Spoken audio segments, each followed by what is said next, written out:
So, hey, Coach, how you doing? Hey, Manny. Hey, just obviously Tyler's just been an amazing story. The improvement he keeps making. When you guys sat down there and reviewed the film, anything you kind of said, hey, you still got to fix this or that, and I guess what did you give him a whole lot of credit for doing well? Yeah, I think, he forced two balls. He forced one down the middle to Mike on our second or third touchdown drive in the first quarter. We ended up getting a pass interference call, but he kind of forced that one. They dropped everything. He should have dumped the ball down to Will. And then it was towards the end of the third quarter, I think. It was when it was raining pretty good. He forced one to Rambo down their sidelines. He got tipped. He ended up catching it out of bounds, and he could have checked that one down to X. So, there was a couple times I think he was trying to be aggressive and make a play. The one to Rambo, who knows if it's a dry ball. He probably thought he could get enough on it. It's just harder when it's raining. The one to Mike, he definitely should have come off of it. So there's still a couple times every game where I love his aggressiveness, but there's times where he can come down and just take something easier that they're giving him. And then, every now and then, like all quarterbacks, especially young guys, there's times his eyes could be better to look safeties off and stuff like that. But overall, I thought he came out firing, came out competing. He just gives guys chances to make plays, especially down the field. He's playing with a lot of confidence. So I thought he did both of those things really well. And I thought he really gutted it out. He got a little nicked up and was able to really push through and finish. And I thought that was good. And if I could, just as a quick follow, because I didn't see too many other hands up. Is there something for sure that you say, man, in the last 3 weeks, he's gotten so much better at this? Yeah. Yeah, I think he's gotten really good at getting enough depth in the pocket that he can get through his progressions, get the ball out, and avoid a lot of sacks. Or even sometimes when there's some pressure, slide, maneuver away from it to either get the ball out to a guy or at least throw it away and not take sacks. I just think he's done a really good job, really gotten better each week, but just over the course of when he had his first start till now of, not taking unnecessary sacks, getting the ball out when he can, taking the completions when he can. For us to – we probably played our worst game of the year against Virginia Tech last year. I think, we were really thin. We gave up 6 or 7 sacks. And, for us to do what we did the other night, not give up any sacks against a pretty solid front, I was really proud of our O-line. But I think it's a group effort, and I think that's something he's done really well, just getting the ball out of his hands. Coach, we'll go next to David Lake from 24/7. David, go ahead. Hey, Coach. Sticking with Tyler, I guess. Hey, Coach. If you were going to highlight, he made a ton of impressive throws, right, from an arm talent perspective. I'm just curious if you would highlight which one of those throws jumps out to you most in terms of, wow, that's a big time throw he made. And also, too, just the freshman receivers are coming on strong here. Just if you could go into their improvement here at the end of the season. I think probably the two most impressive throws he made, the one he made late to Mike was a 55-yard just rope and hit him right in stride. He actually threw it a little bit late, so when he let it go, you could see pretty quick we had Mike. He threw it late. I was worried it's going to be underthrown because Mike was a little ways down the field. He stuck his foot in the ground and just ripped it. And thankfully it wasn't raining at that moment as much, I don't think. And then but probably the most impressive one with the highest level of difficulty was the one to Burchard, just because it was from the left hash all the way to the far side of the field on the right hash. It was a field kind of out and up. They actually went cover 2. The safety took Rambo. The corner sank. And really, he probably should have just dumped the ball to Thad. But Burchard's so fast. And I think it surprised the corner a little bit because he ran right in between the corner and the backer and just kept rolling. And you could see Tyler kind of pumped and then realized, no way, he's going to beat him. And, just put it with a lot of air to the field, right up and over the guys. And it's one thing to have completed that ball. That's hard enough. But to hit Burchard in stride in a way that the corner, who was only trailing by a few yards, couldn't catch him, that was a pretty impressive throw. Obviously, speaking of Burchard, you saw his explosion on that play and on the one down on the goal line and, some other things. So he like I said, I think he's got all kinds of explosion, and we're really, really excited about what he is going to become and already becoming. I thought Jacoby made a big-time catch for us early on across the middle of the field, and he does a lot of things just naturally and instinctively that maybe most people don't see. Like he beats the corner inside on a post, and the corner's trailing, and Tyler had to kind of throw the ball hard on a rope. And right before the ball gets there, Jacoby flattens his body to the ball to kind of protect it from the defender. Just little things like that it's hard to teach. You can say it, but he just naturally has those things. And obviously his punt returning was incredible. We got great field position early on to start the game from him and X and those guys on punt and kickoff returns. And then even Mello, I know we missed him, but Mello had a great route late that could have kind of put the game totally away. But he really spun the corner around. And like I said, we think the future is really, really bright with those three guys. And I should say X. I mean, I know X isn't as young as them, but Xavier Restrepo is a guy that we think, I mean, he's been steady all year, and we're really excited about him too. Coach, we'll go next to Susan Miller-Degnan from the Miami Herald. Susan, go ahead. Hey there. Happy Thanksgiving. Happy Thanksgiving.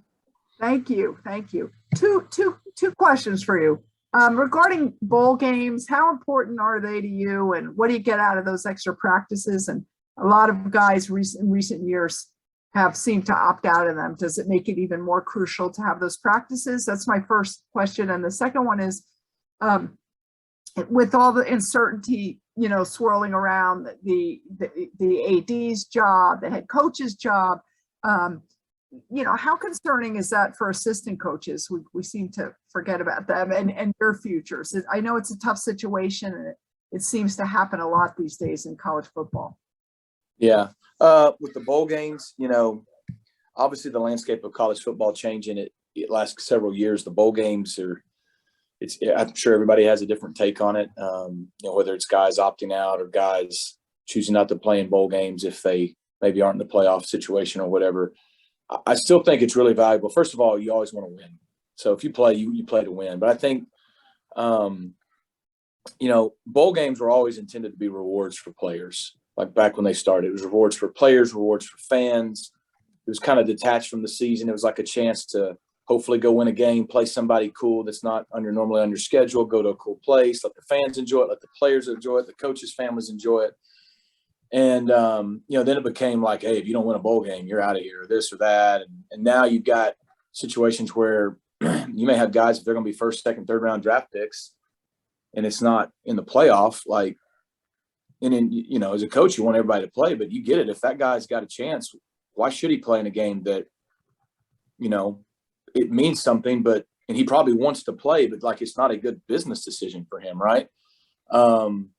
And so you understand that. So I don't know, to me, we got to kind of recalibrate what we want out of bowl games, because what they can be is still a big reward for your players. And a lot of times there's some big time bowl games you're in. So that changes, but just being in a bowl game is a reward for the players, reward for everybody for, making a bowl game. And then you don't get spring scrimmages.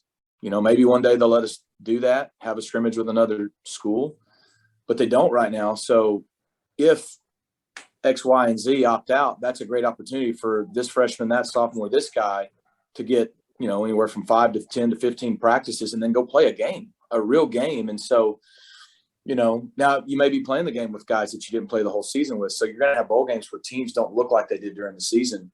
Last year we had some guys that were going to be first round picks that didn't play in the bowl game. I mean, how do you judge somebody on that game when they don't have their team that they had all year? At the same time, if you can go take it as an opportunity to get better, it's an opportunity to almost have like another spring practice with a scrimmage at the end of it, but just not against yourself. And so, but make no mistake, you play to win, and that's why you go there. And it's a great opportunity for those guys who you think you're going to count on in the future to get in a real competitive environment before next season. I think the second question, look, we know what we sign up for. You're playing for your job every week, pretty much. I mean, I've learned this in this business. If things are going well and you relax, they can switch in a hurry, as we see around the country. So that's just part of it. You gotta do the best you can to focus on what you can control each day.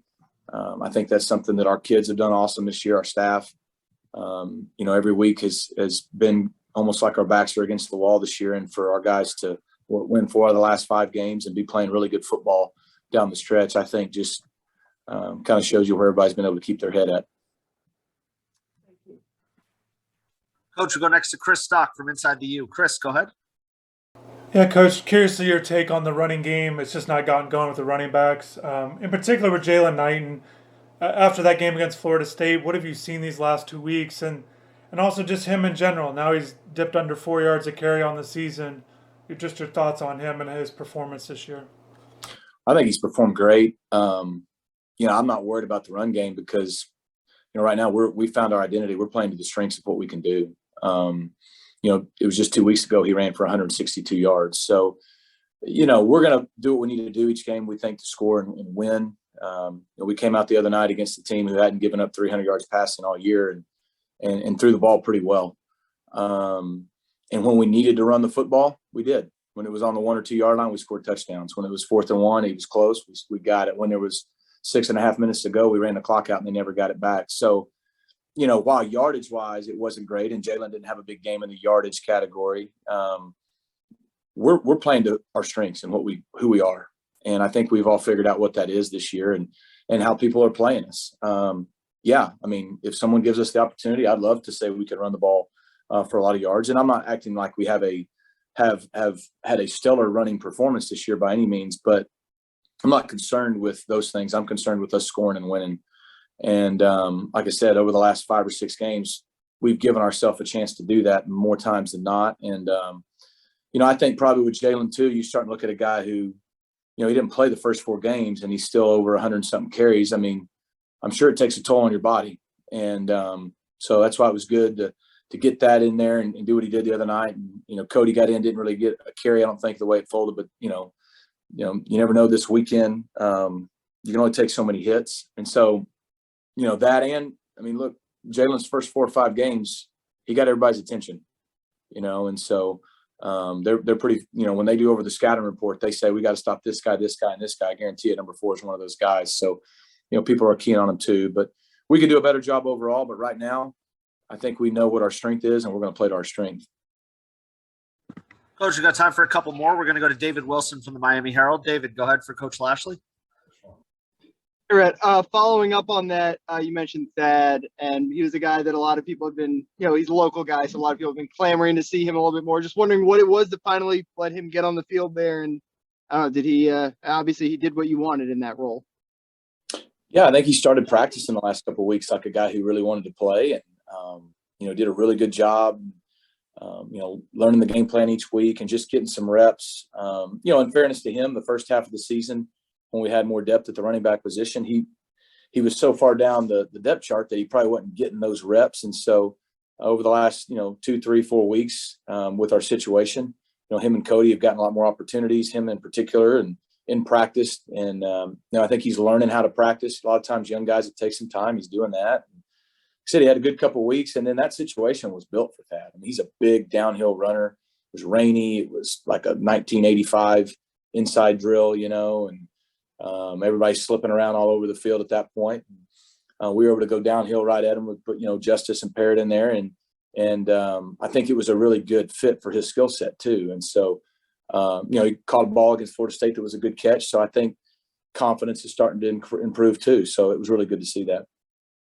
And then I also want to ask about Burchard, who you touched on a little bit at the top there. Early on, we just kind of, he was in there, a lot of jet sweeps and stuff. You threw to him last against Florida State, and then obviously the big play this week. Just how much is his, have you been able to kind of add things for him throughout the season, maybe add different packages? It seems like he's clearly progressed just in the amount of things you're willing to do with him. Yeah, absolutely. I think, he's gotten better each week. So we've been able to try to, he's a guy you want to get the ball to, and we know the defense knows that, but maybe do it different variety of ways, like you said, and try to be a little less predictable or put him in. There's a couple of times lately he hasn't gotten the ball, and that's okay. I think against Florida State, we threw 2 post routes with him in there and didn't throw them to him. And last week he was able to take the handoff and then flip it back on the trick play. So, but yeah, his versatility is good because he's a receiver, but obviously he has running back skills. So you can line him up in the backfield, you can line him up in the slot, you can put him outside, but he can run our whole base offense. So it's not like when he's in there, he's going to get the ball every time. And I think now he's at a point too, at this point of the season, where he understands the base offense to the point that he doesn't have to be just a specialty guy. You can do more things with him. And so I think that's what's helping too. Coach, last question for you is going to come from Gary Furman from Kane Sport. Gary, go ahead. Hey, Rhett, how you doing today? Gary. Mike Harley, as I'm sure you know, is 5 catches away from the career reception record at Miami. And when you look at all of the great receivers that have played in the program. It's kind of remarkable. But I know you've only worked with him for 2 years. To us, he was a kid that from the minute he stepped on campus, you saw his work ethic. You saw how he didn't take practices off, how serious he was about his game. Now that you have worked with him for 2 years, can you just talk a little bit about your Mike Harley experience? And also, will you be feeding him the ball on Saturday? You know, I'm really proud of Mike, to your point. Mike's really kind of, you know, we talk a lot about how De'Aaron came in and really did a lot of things culturally and just from a leadership standpoint for us, and he did. And Mike's one of those guys, I think, in the receiver room who really last year and this year since I've been here is kind of taken on that leadership role in that room, both holding himself and the older guys accountable, but also helping younger guys. And what he's done, just to your point, his work ethic is what stands out to me. I mean, you got a guy who, especially in a year like this where a lot of our older guys, they were getting hurt, it just wasn't going right. And he came to work every day.